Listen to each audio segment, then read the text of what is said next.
오늘은 혼인과 이혼에 대하여 세 번째 시간입니다. 우리가 지난 2시간에 걸쳐서 하나님께서 주신 혼인제도에 대해서 배웠습니다. 혼인제도는 창조 기사에서 부부됨을 밝혀주십니다. 그래서 이 부부관계가 사람들끼리의 관계가 아니라 하나님의 언약관계 하에서 존재하는 것을 우리가 배웠습니다.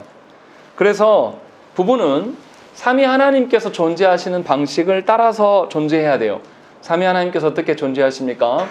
성자는 성부를 드러내심으로, 성령 하나님은 성부와 성자를 드러내는 방식으로 존재하는 것처럼 부부는 서로를 돕고 협력하여서 서로가 하나님의 형상됨으로 드러날 수 있도록 힘써야 함을 우리가 분명히 배웠습니다.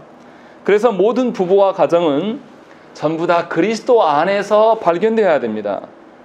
하나님의 창조 목적을 이뤄가는 가장 기본적인 단위로서의 가정을 주신 것이죠.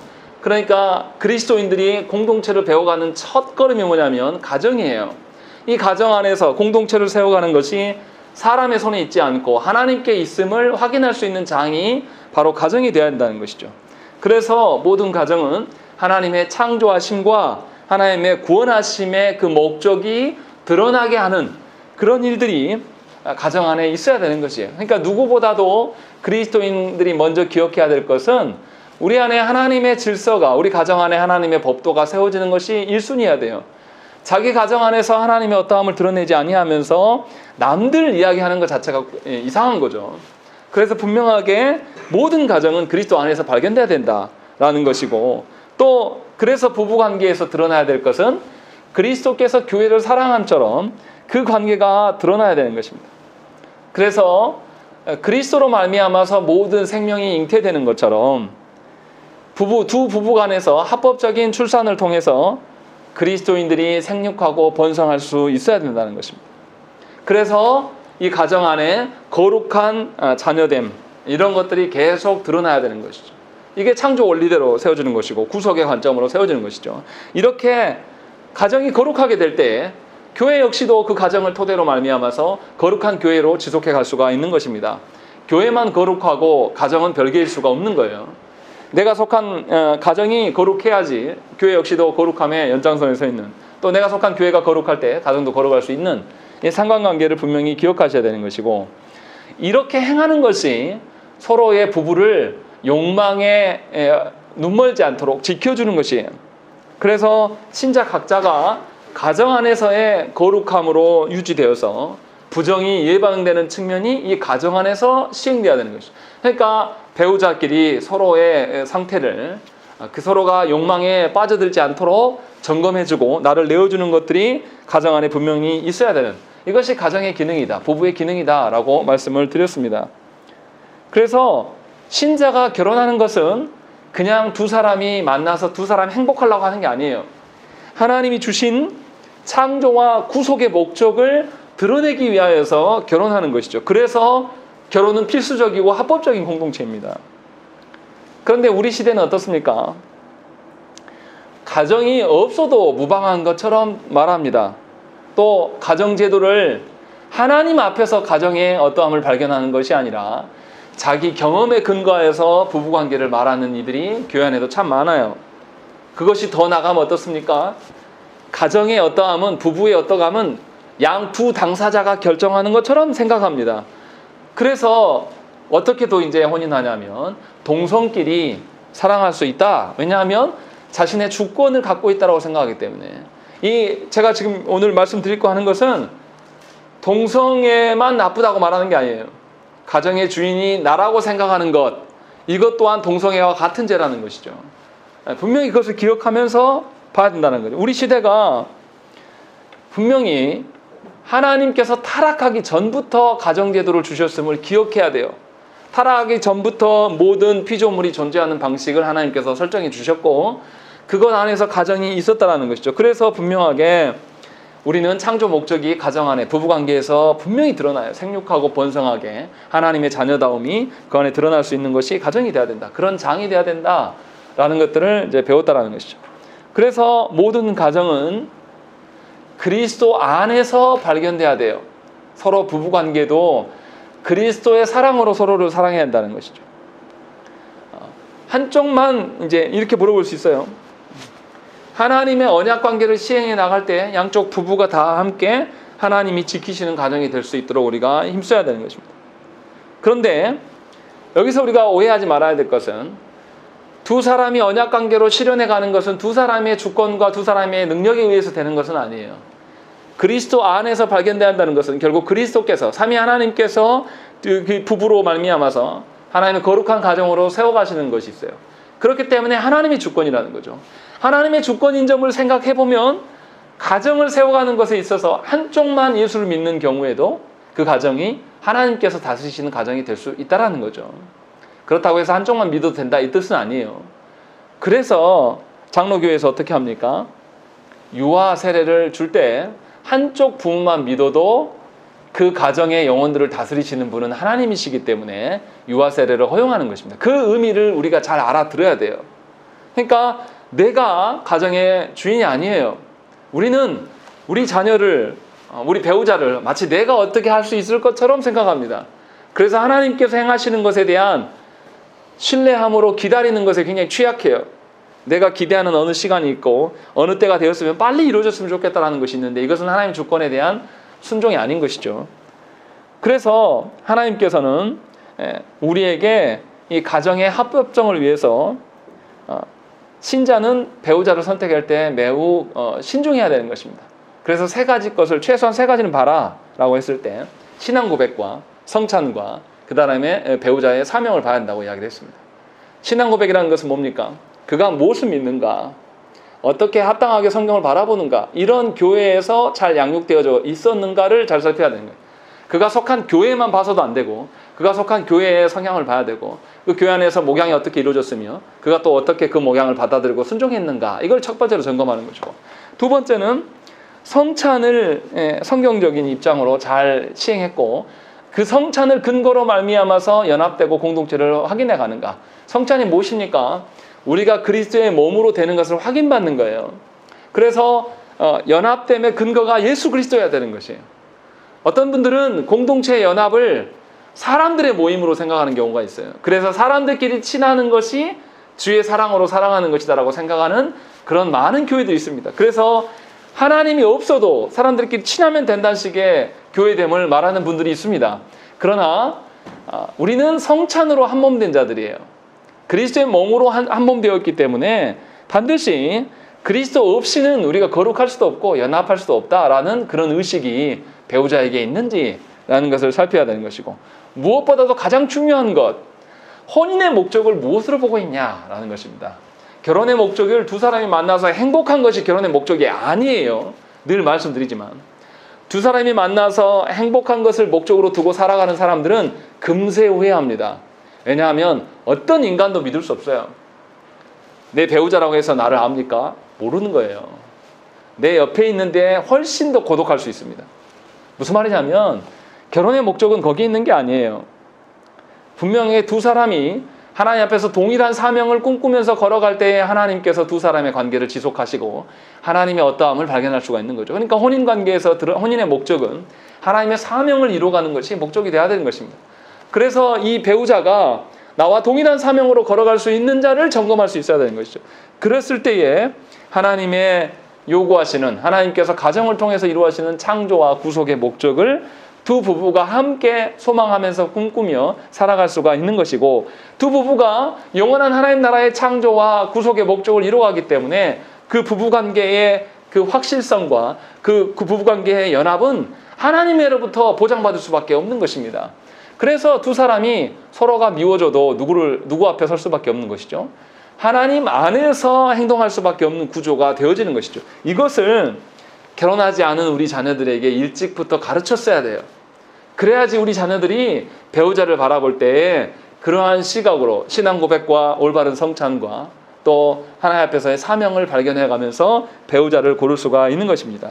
그랬을 때 그 가정은 이제는 내가 걱정할 필요가 없는 가정이 되는 것입니다. 근데 이것을 우리가 교회 안에서 시행을 안 하기 때문에 늘 내가 걱정해요. 예수 믿는 사람이 그 말을 안 했으면 좋겠어요. 늙어 죽을 때까지 자식은 떠나보낼 수가 없다. 얼마나 하나님을 신뢰하지 않으면, 얼마나 하나님의 주권에 대해서 무시하면 그런 발언을 하는지 모르겠어요. 하나님께 맡겨야지 그게 하나님 자녀인 것이지 내가 주구장창 끼고 살 수 있는 것이 아니거든요. 하나님 나라 가서는 더 이상 부모 자식으로 안 만나요. 하나님 나라 백성으로서 한 언약 백성으로서 만나는 것뿐이지 제발 그 육신의 사고에 찌들어가지고 하나님께 못 맡기는 자신의 믿음 없음을 마치 그것이 효도이고 부모 사랑인 것처럼 포장하지 마시라는 거죠. 이것은 성경적이지가 않은 거예요. 아주 악한 태도입니다. 그런데 이것을 교회가 용인해주고 그것에 대해서 점검하지 않는 것이 우리의 현실인 것입니다. 그런 점에서 이런 생각들이 그리스도인들에게만 있어야 될 것이 아니라 하나님께서 주신 모든 가정이 보편적인 생각이 되어야 한다는 것입니다. 그것이 가정됨이다라는 것을 우리가 지난 시간까지 배웠습니다. 그래서 시편에 있는 말씀처럼 여호와께서 세우지 아니하시면 세우는 자의 수고가 헛되다라는 것들이 우리 가정 안에서 다 고백되어져야 된다는 것입니다. 지금까지 자녀 걱정으로 잠 못 이루고 자녀에 대한 생각으로 마음속에서 떠나보내지 못한다면 회개하셔야 돼요. 여러분 자녀 아니에요. 하나님이 여러분들에게 잠깐 맡기신 것뿐이란 말이죠. 그런데 여전히 가정 안에서 내가 주인이기 때문에 내가 주권을 쥔 자이기 때문에 자녀의 문제도 내 뜻대로 되어야 되는 것이 신앙이다라고 말하지 말라라는 것입니다. 이것은 아주 악한 겁니다. 분명하게 자녀들이 가정 안에서 봐야 될 것은 내가 주인이 아니라 하나님이 주인이심을 늘 봤어야 돼요. 그것이 이제 가정됨인 것이죠. 오늘 이제 이야기할 것은 상황에서는 무슨 이야기하냐면 근친상간에 대해서 이야기를 하는 것입니다. 근친혼에 대해서 금지하는 내용이 나와 있습니다. 성경에서 근친혼에 대해서 밝히는 것이 어디에 있냐면 레위기 18장과 20장입니다. 그런데 레위기 18장에는 근친혼만을 금하는 것이 아니라 여러 가지 이것들을 함께 이야기를 해요. 거기에 뭐가 나오냐면 몰렉이라고 하는 우상에게 풍요롭기 위해서 몰렉에게 자녀를 불태워 바치는 풍습이 있어요.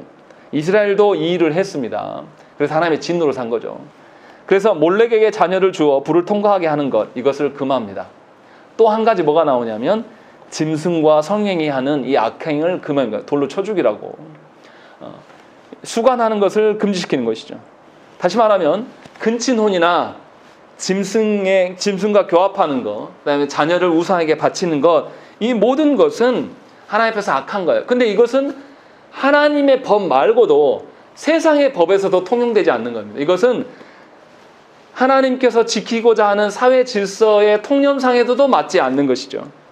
그러니까 이 근친혼, 사항에서 지금 이야기하는 근친혼은 하나님의 언약 백성인 면모만 뿐만 아니라 사람 됨의 근간까지도 해칠 수 있는 문제라는 것입니다. 레위기 20장에서도 똑같아요. 근친혼과 짐승하고 교합하는 문제, 또 동성애를 언급하고 있습니다. 그래서 이것은 하나님의 언약만이 아니라, 언약법이 아니라 세상의 사회를 이뤄가는 인간됨에서도 저촉되는 문제다라는 것입니다. 그러니까 그리스도 안에서 근친혼에 대해서는 우리가 아주 중범죄로 알아야 된다는 것이죠. 그러니까 기억해야 될 것은 동성애만 가지고 뭐라 할 게 아니라 교회 안에 짐승과 교합한다든지 근친혼이 있고 이런 것이 다 같은 개념이에요. 그래서 이것이 우리의 언약, 하나님의 교회됨을 무너뜨리는 것뿐만 아니라 인류의 근간이 되는 것까지 질서를 해치는 것이다 라는 것을 우리 모두가 알아야 되는 것입니다. 그래서 시대와 장소를 불문하고 반드시 지켜지고 금해져야 될 것이다 라고 말하는 거죠. 오늘 우리가 읽은 본문에도 그게 나옵니다. 레위기에서 언급된 동성애와 우상을 섬기는 것, 이런 것을 다시 로마서에서도 언급을 하고 있습니다. 로마서에서는 뭐라고 이야기하냐면 하나님의 영광을 썩어질 사람과 금수와 버러지 형상의 우상으로 바꾸는 것이다. 이렇게 말하면서 하나님의 진노를 하늘로부터 비처럼 쏟아지게 될 것이다 라는 것을 말씀하고 있는 것입니다. 하나님께서는 어떻습니까? 타락하고 죽어야 할 자들에게 그리스도를 내어주심으로 말미암아서 그리스도 안에서 구원이 무엇인지를 우리에게 밝혀주셨어요. 그렇기 때문에 모든 그리스도인은 그리스도 안에서 유지되고 보존되는 것이에요. 그래서 그리스도를 떠나서는 하나님의 진노를 피할 수가 없습니다. 그리스도 안에 있을 때만 하나님의 진노를 면할 수가 있는 것이죠. 그래서 하나님 앞에서 살아간다는 것은 결국은 하나님의 그리스도 안에서의 그리스도의 법도로 살아가는 것이에요. 그런데 하나님께서는 그리스도인만 지키는 것이 아니에요. 예수께서 다시 오실 때까지 누구도 지키냐면 이 모든 피조 세계를 지키신단 말이죠. 보존하신단 말이에요. 그래서 하나님께서는 온 피조 세계를 지키기를 원하는 거예요. 그런데 사람이 하나님의 지킴에 대해서 거절하는 것이 뭐냐면 바로 근친혼이나 짐승과 교합하는 것이나 동성애다라는 것을 지금 이야기를 하고 있는 것입니다. 이건 뭐 하는 겁니까? 하나님께서 이 피조 세계를 지키고 보존하시겠다라는 하나님의 섭리에 대한 도전이에요. 그러니까 분명히 우리가 기억해야 돼요. 오늘 말씀에 로마서의 말씀이 남자들도 순리대로 여자를 쓰지 못하고 음욕에 분릴들을 하여 남자와 남자가 더불어서, 그러니까 영리를 언급하는 것은 뭐냐면 하나님의 섭리, 하나님이 지키고 보존하시는 그 다스리는 원리에 대한 도전인 것입니다. 그러니까 우리가 잘 생각을 해봐야 돼요. 하나님께서 주신 그 인류를 보존하는 방식 앞에서도 이 근친혼이나 동성애가 합당하지 않다라는 것을 이야기를 하고 있는 것입니다.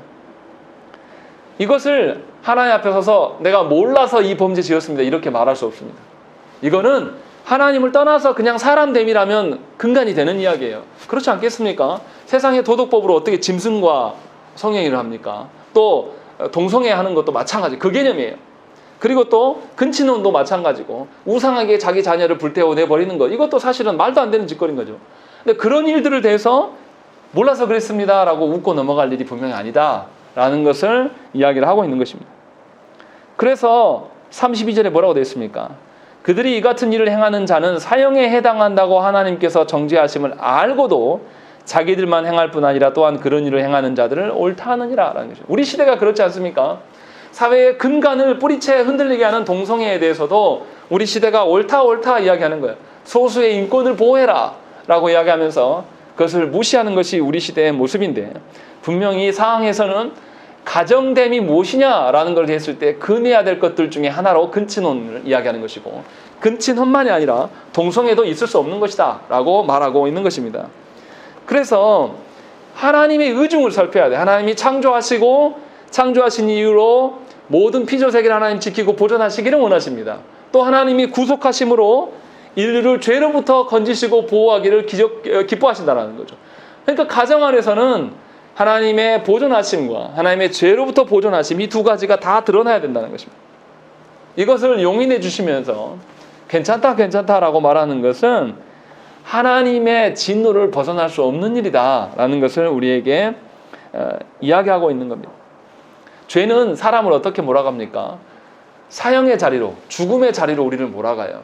그러니까 우리가 죄를 죽이지 않으면 누가 우리를 죽입니까? 죄가 우리를 죽이게 되어 있는 거예요. 그러니까 가정 안에서 가정됨이 무엇이냐라고 했을 때 절대 넘지 말아야 될 선들이 있는 것이고, 그 죄악들을 분명히 뽑아내야 된다. 그 큰 죄 중에 하나가 바로 근친혼이고, 이 근친혼은 동성애와 마찬가지로 하나님의 창조 질서를 무너뜨리는 것이고, 또 생물학적으로도 말이 안 돼요. 근친혼을 하게 되면 무슨 일이 생깁니까? 기형이 나오죠. 근친혼을 계속 거듭하면 그 안에 생물학적인 문제가 발생해요. 그래서 금하고 있는 것입니다. 그래서 우리나라도 어떻습니까? 8촌 이내에서 결혼하는 것을 허용하지 않아요. 여전히. 우리나라만 아니라 대부분의 나라들이, 인류의 모든 대부분의 나라들이 그게 옳지 않다라는 것을 알고 있다는 거죠. 그러니까 동성애 문제를 생각할 때 우리는 레위 18장과 20장과 함께 근친혼과 연계해서 생각을 하셔야 돼요. 그리고 그것이 인류의 보편적인 사람됨이다라는 것을 분명히 말하고 있는 것입니다. 그리고 5항과 6항에서는 이제 혼인됨을 파괴하는 문제를 나오고 있는 거예요. 이거 쉽게 말하면 이혼이죠. 이것을 어떻게 바라봐야 될 것인가, 이것을 지금 이야기를 하고 있는 것입니다. 예수님 당시에 유대인들은 남자가 자기 아내 버리는 것을 아주 사소한 일로 여겼습니다. 그래서 바리새인들이 예수님께 나와서 물어보죠. 뭐라고 물어봅니까? 예수님, 모세는 이혼 증서를 써서 주라고, 그 주기만 하면 된다고 합법적으로 말했는데 당신 생각은 뭡니까? 라고 물어봅니다. 몰라서 물어보는 게 아니죠. 예수님을 어떻게 하면 공경에 빠뜨려 볼까? 이 생각으로 이 질문을 합니다. 그런데 우리 시대는 이보다 더 악합니다. 우리가 이혼의 문제를 어떻게 생각합니까? 부부 두 당사자의 문제로 생각하지 누가 절대 관여하지 않습니다. 인터넷의 댓글들을 보면 두 부부가 헤어지는 것에 대해서 어떤 의견들이 많냐면 너네들이 무슨 상관이냐. 두 사람이 알아서 할 일이고 두 사람이 싫으면 헤어지는 거지. 니네가 뭔데 감나라 배나라 하는 거냐. 이런 이야기들이 굉장히 많아요. 그래서 우리 시대는 두 배우자가 이혼하는 것은 두 사람의 일들로만 하는 것이고 누구도 관여해서는 안 된다라는 그런 생각이 굉장히 팽배합니다. 이 유대인들의 생각과 닮아 있어요. 유대인들이 마가복음 10장 11절 12절에 뭐라고 하냐면 이르시되 누구든지 그 아내를 버리고 다른 데에 장가드는 자는 본처에게 간음을 행함이요 또 아내가 남편을 버리고 다른 데로 시집가면 간음을 행함이니라 하면서 예수님께서 이것에 대한 답변을 보여주고 있는 것입니다. 이게 무슨 말입니까? 신앙고백서에서도 동일한 말씀을 하고 있는 것이죠.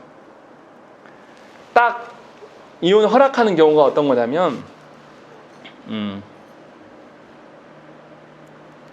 6항에 보면 두 번째 줄에 간음이나 고의적인 유기 외에는 어떤 것도 결혼의 결합을 깨트릴 충분한 사유가 될 수 없고 교회나 국가 위정자도 구제할 수 없다라고 밝히고 있는 것입니다. 이게 무슨 말입니까? 간음한 경우에 또 상대방이 나를 의도적으로 버린 경우 이거 외에는 이혼할 근간이 없는 것이다 라고 말하면서 약혼도 이와 같다 라고 말하면서 하나님께서 세우신 법도가 무엇인지를 더 강조하고 있는 것입니다. 그러니까 약혼의 파기와 혼인이 끝나는 것, 이혼하는 것이 성경에서 제시되어 있는 기준이 있긴 하나 있다고 해서 우리 마음대로 해야 될 것은 아니에요. 이보다 더 중요한 원리가 뭐가 있냐면 하나님께서 혼인제도를 처음 주셨던 목적을 다시 생각을 해봐야 돼요. 하나님께서 혼인제도를 원래 주셨던 목적이 뭡니까? 하나님의 창조 질서와 구원의 어떠함을 가정 안에서 두 부부가 드러내라고 하나님께서 주신 거예요. 그런데 우리가 가정을 존속해 나가지 못할 때 하는 말들이 뭡니까? 그 하나님의 창조 목적을 이루지 못하는 배우자다라고 말하지 않아요. 다 뭐라 그러냐면 하나님의 창조 목적과 상관없이 구속의 목적과 상관없이 저 사람 때문에 내가 너무 불행하다. 너무 괴롭기 때문에 나는 이 가정을 깨트리고 싶다. 이렇게 말하는 것이죠. 그래서 이혼하는 목적이 자신의 행복에 있음을 분명하게 우리가 밝히면서 이혼하는 것이고 우리 시대는 이것을 합당하게 말하는 것입니다. 그러나 분명하게 성경에서는 하나님 앞에서 하나님의 그 창조 목적, 가정의 존재 목적을 두신 것을 염두하라고 이야기를 하는 것입니다. 우리는 우리가 무엇인가를 이뤄가면서 사는 존재라고 여깁니다. 그러나 하나님께서는 우리의 손에 맡겨두신 것이 사실 별로 없어요. 우리의 무능과 무지를 너무나 잘 아셔서 예수 그리스도로 말미암아서 우리를 재창조하시고 성령 하나님으로 말미암아 새로운 삶을 살아가는 방편들을 늘 제시하는 것이죠. 우리가 타락하여서 하나님의 본의를 망각하며 살아가는 것이 우리 일생의 대부분입니다. 그래서 하나님께서는 그리스도를 주시고 성령 하나님을 우리 가운데 내주게 하셨습니다. 그래서 하나님의 본의가 무엇인지 하나님의 원래 목적이 무엇인지를 성령께서 자각하게 하시고 깨닫게 하시고 알게 하신다는 것이죠. 그래서 우리를 삼위 하나님이 늘 지도하십니다. 문제는 뭐냐면 하나님의 지도하심대로 저와 여러분들이 살아가야 되는 것입니다. 내 뜻과 내 생각대로 살아가는 것이 얼마나 악한 것인가를 알아야 되는 것이죠. 그래서 이혼하냐 마냐가 중요한 게 아니고 하나님의 창조와 구속의 질서들을 내가 이뤄가느냐가 훨씬 중요해요. 제가 이 설교를 준비하면서 이 3시간에 걸쳐서 할 때 제일 걸리는 게 혼자 사시는 분들이 있으니까 이거 어떻게 적용하냐라고 이제 반문할 수 있거든요. 그러나 결혼했거나 안 했거나 결혼해서 사별하고 혼자 되었거나 다 똑같다라는 거예요. 제가 지난 시간에 말씀드렸지만 결혼하지 않고 홀로 살아가는 이렇게 홀로 살아가는 사람도 하나님의 가정의 창조와 구속의 원리들을 드러내라고 하나님 하셨단 말이에요. 그래서 독신주의잖아. 뭐가 됐든 하나님의 뜻 안에서의 독신이 돼야 되는 것이고 하나님의 뜻 안에서의 가정됨을 살피는 것이 가장 중요한 거예요. 내가 홀로 되었기 때문에 내가 뭔가 부족하고 하자가 있고 이런 게 아니라 그것은 세상 사람들의 기준이에요. 세상 사람들은 어떻습니까? 때가 되면 어느 시기가 되면 결혼해야 된다라고 생각합니다.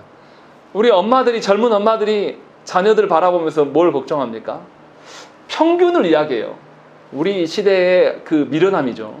평균을 이야기하면서 몇 살 됐을 때 우리 아이도 말도 하고 몇 살 됐을 때 뭔 문제도 풀어내야 되고, 근데 사람을 살아가다 보면 이 통계대로 살아가지 않아요. 어떤 아이는 더 늦게 양육이 발달할 수도 있고 더 어떤 아이는 좀 빠를 수도 있는 거예요. 근데 이런 여지를 못 두는 거예요. 현대인이 얼마나 어리석습니까?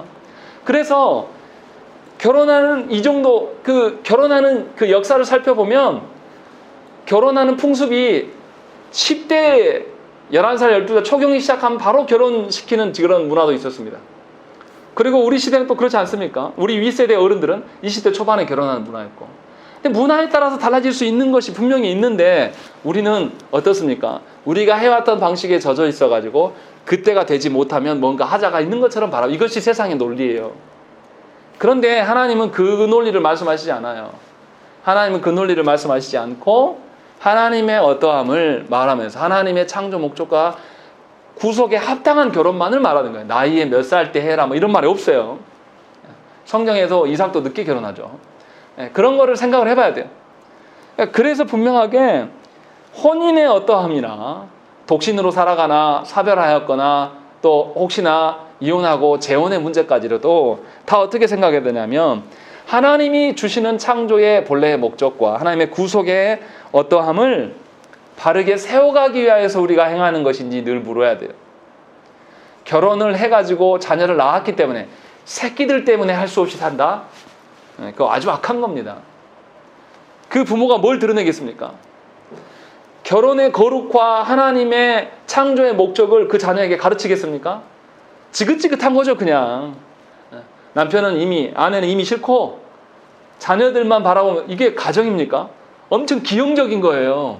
부부간에 서로 사랑되고 하나됨이 있어야지 이 자녀들이 그것을 보고 아, 가정이 이런 곳이나 이렇게 배우는 거지, 이거 없이 그냥 형태만 갖추어져 있으면 가정이 아니에요. 지금 계속해서 그 이야기를 하고 있는 것입니다. 그러니까 그리스도인들은 혼인을 해소하는 문제, 이혼하는 문제나 재혼하는 문제에 대해서 가장 중요하게 생각할 것은 하나님의 창조 목적과 구속의 목적에 내가 맞게 행하고 있는가를 점검해야 되는 것입니다. 이것이 없으면 어떠한 형태도 올바르지 않아요. 자기 편하려고 독신하는 사람들이 있습니다. 우리 시대에 많죠. 30, 40대 홀로 살아가는, 아예 한 번도 결혼 안 하고 그냥 아예 혼자 살려고 마음먹은 사람들이 있어요. 근데 그 혼자 살려고 하는 마음이 정말로 하나님의 창조 목적과 구속의 목적에 부합해서 사는 거라면 하나님의 은혜고 은사죠. 근데 그런 분들은 제가 못 봤어요. 그냥 자기 편하려고 결혼 안 하는 친구들이 있고요. 또 우리 시대가 악해서 남자들이 여자의 이쁜 것만 봐요. 못생긴 사람은 결혼을 그냥 포기하고 사람. 그것이 하나님 뜻이 아니거든요. 그 포기하기까지 십수년을 눈물로 나날로 보내요. 본인이 하자가 있는 것처럼.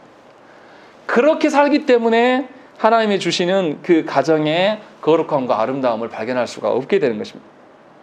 그래서 우리가 기억해야 될 것은 뭐냐면 내 기분의 어떤, 내 정서의 어떤, 감정의 어떠함으로 결혼해서는 안 됩니다. 결혼은 그런 게 아니에요. 분명하게 자신의 처지와 상황 따라서 하는 것도 아니에요. 하나님 앞에서 하나님이 선하게 인도해 주실 것을 믿고 하나님 앞에서 말씀의 배우자, 언약의 배우자를 찾을 수 있기를 우리가 늘 소망하면서 살아가야 되는 것입니다. 그렇게 되면 세상과 다른 기준으로 살 수가 있는 것이죠. 우리 자녀를 일찍부터 그렇게 가르쳐야 돼요. 세상 방식대로 이뻐야 되고 키가 커야 되고 우리 자녀의 어떤 스펙을 만들어가지고 그렇게 다 맞추려고 하니 얼마나 힘듭니까? 쩔쩔 매는 거죠. 다행히 내 자녀가 엄친아가 되어 있으면 다행이지만 못 되어 있으면 부모까지도 굽신굽신 거리면서 내 자녀 좀 데려가 주십시오 하는 이런 태도들, 얼마나 불쌍하게 사는 거예요. 세상 사람들 그렇게 살아가요. 그런데 우리는 분명하게 하나님의 언약 백성으로 살아가고 있기 때문에 가정이 전혀 다른 것임을 깨달아야 되는 것입니다. 하나님께서 우리를 이 땅에서 천년 만년 호의호식하면서 살아가도록 우리를 창조하셨을까요? 하나님이 우리의 수명을 왜 짧게 만드셨습니까? 또 우리가 왜 이 땅에서 하나님의 백성임에도 불구하고 고되고 인생의 질고가 우리 가운데 늘 있습니까? 하나님이 이 땅에서 호의호식하게 만들고 우리를 창조하셨다면 그렇게 안 하실 거예요, 분명하게. 그러니까 이 땅에서 호의호식하는 것이 가정됨이 아니에요. 착각하지 마시라는 거죠. 호의호식하면서 싸움박질하고 서로 미워하고 이런 건 지옥이에요, 지옥. 그렇지 않겠습니까? 아무리 귀한 음식 갖다 주고 나서 먹으라고 해놓고 둘이 앞에서 막 싸워요, 부모가. 그러면 그 음식이 소화가 되겠습니까? 독약이죠, 독약. 그래서 가정됨이 무엇인지를 반드시 생각을 해야 돼요. 하나님께서 주신 가정을 통해서 우리가 드러나야 될 것은 보이지 않는 하나님 나라를 드러내야 되는 것입니다. 그래서 우리 가정 안에서 봤을 때 하나님 나라가 멀게만 느꼈던 그 하나님 나라가 우리 어머니, 아버지 사이에서 보여야 돼요. 우리 부부 사이에서 보여야 됩니다. 또 우리 자녀됨과 부모 사이에서 보여야 돼요. 이것을 하나님께서 이루라고 우리에게 가정을 주셨다는 것입니다. 그래서 하나님 나라에서 멀어지게 하는 것들, 또 이 땅에서 이 땅의 것들에 가까워지는 것이 있다라, 가깝게 하는 유혹하는 것들이 있다라면 그것이 아무리 귀해 보이고 화려하게 보일지라도 우리는 과감하게 버릴 줄 있어야 돼요. 왜냐하면 하나님 주신 가정이 있기 때문에. 그런 마음들이 우리 가운데 있어야 하는 거예요. 왜냐하면 세상에 화려하고 값지고 크고 멋진 것은 잠깐 있을 거예요. 얼마 안 갑니다. 늘 말씀드리지만 우리가 새 차 사면 좋은 적 얼마 안 가요. 제가 처음 새 차를 딱 한번 샀는데 사고 한 달도 안 돼서 동생이 끌고 나가서 접촉사고를 내갖고 왔어요. 그것도 별로 안 좋았는데 이제 사서 그때 구정이었어요. 시골에 딱 몰고 나왔는데 다른 차가 와서 중앙선을 넘어와서 제 차를 박아가지고 바퀴까지 다 부러졌습니다. 한 번에 중고차가 되더라고요. 그때 이제 이게 오래 가는 것이 아니구나. 그 뒤로는 새 차에 대한 마음이 싹 사라진 거예요. 어차피 중고차인데 수리의 기록들이 다 남았는데 그때부터 신경을 안 쓰게 되더라고요. 그런 식으로 하나님께서 주시지 않은 것들이 사실은 무가치한 것이고 오래 갈 수 없는 것임을 우리가 기억해야 되는 것입니다. 그래서 사도 바울 선생은 뭐라 했습니까? 안에 있는 자는 없는 것과 같이 행하라 라고 했어요. 하루를 살면 그만큼 주님이 오실 날이 가까움을 우리가 기억하면서 살아가야 돼요. 그래서 이 땅이 아니라 영원한 하나님 나라가 우리 가운데, 우리 가정 가운데 드러나기를 소망해서 그렇게 살아가면 우리 가정이 작고 초라하고 남들 먹는 고기 못 먹어도 하나님의 그 어떠함이 자녀들에게 전수가 됩니다. 그러면 그 자녀들이 분별력을 갖고 살아가는 것이, 그것이 복됨이에요. 그리고 그런 자녀들이 세상에 나아가서 살아갈 때 하나님이 외면하시겠습니까? 아니요. 그런 자녀의 앞길을 하나님이 놀랍도록 지키시는 거예요. 그리고 그 자녀들이 성장해 가면서 하나님의 영광을 드러낼 때 그 부모들의 심정이 어떠하겠습니까? 세상에서는 별 볼 일 없는 사람이지만 하나님이 돌보심과 하나님의 역사하심이 드러날 때 영원한 소망과 영원한 자부심이 생기는 거예요. 그러한 일들이 여러분들의 가정에 있어야 되는 것입니다. 그래서 혼인과 이혼에 대해서 우리가 잘 생각을 해봐야 돼요. 우리 자녀들에게 일찍부터 바르게 가르치고 하나님이 원하시는 가정, 우리는 그렇게 못 살았잖아요. 그러면 최소한 자녀들이 그렇게 살 수 있도록 바르게 가르치고 하나님의 것을 선택하는 그런 계속되는 작업이 여러분들의 가정 가운데서 시행돼야 되는 것입니다. 이것을 가르치고 이것을 나누는 그런 명절이 되어야 되는 것입니다. 그래서 하나님께 맡기시고 배운 대로 살아가기가 사실은 쉽지 않아요. 더더구나 우리 교회 안에는 믿음으로 배우자와 함께 하나 되는 것이 사실은 그렇지 않은 가정들도 있기 때문에, 그러나 하나님은 분명히 말씀을 주셨으면 그냥 주시지 않습니다. 말씀을 주셨으면 말씀대로 실현하실 것들을 약속하고 주셨음을 믿으시기 바랍니다. 그래서 하나님께서 세우실 가정을 바라보면서 하나님께서 회복하셔서 언젠가는 함께 이 말씀을 함께 나눌 날들을 소망하면서 또 자녀들도 함께 거기에 동참하며 성장할 것들을 믿으시며 하나님께 구하시는 여러분 되시기를 간절히 축원합니다. 함께 기도하겠습니다.